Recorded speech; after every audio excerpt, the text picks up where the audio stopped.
Warren, really big days racing here on Saturday as the Spring Carnival heats up. Two really good races in particular. Start off with Makybe Diva, the feature event. Yeah, interesting race. We're going to have a very short price favourite from the Peter Moody stable, Lights of Heaven, and she probably deserves that. It was a really good run, albeit a little bit unlucky, but close up behind Who Got You last time, and that's a good benchmark for our weight for age racing. Interesting runners from here. I think we've got Glass Harmonium coming off a good campaign in Brisbane at the first time he raced with Mike Moroney. He's got good residual fitness from his Brisbane campaign.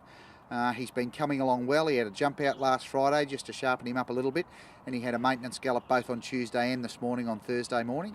He's going really well. I'm sure he'll run well, and he's fit enough to run the mile out for sure.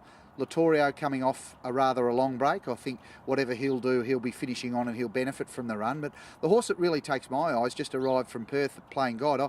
He was competitive against our best 3-year-olds, and then as a 3-year-old went on and ran a placing in the Australian Cup behind Shocking. He looks to have developed. He had a bit of a busy campaign. He did go back to Perth and race on a bit, but gee, I think he's looked good here Tuesday and Thursday morning. I thought of the Flemington based horses, now that Playing God's over here, I thought Glass Harmonium and Playing God in particular would be the two that if anyone's going to test Lights of Heaven, it'll be those two.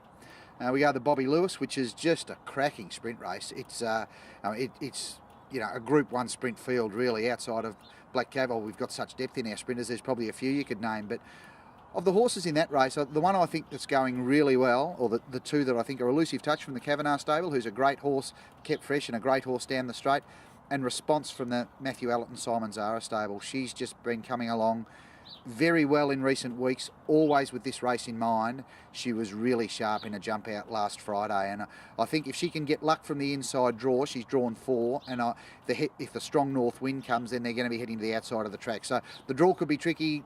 Barrier positions may be crucial in the sprint race come Saturday, but both Elusive Touch and Response are in great shape. And in the Danehill Stakes, we see Sepoy run again. Yeah, I think we found one there, Edward, in Sepoy. We snuck under the guard with a few there. He's just trained on beautifully. I mean, he's just a star horse. He'll win by as far as they want him to. He's in great order. He's already been tested down the straight when he won the Maribyrnong trial on debut, so the straight holds no fear for him. He looks to have trained on really well, and it's not a betting proposition as a race, but it'll just be great to stand and cheer and see a really good horse continue his winning ways.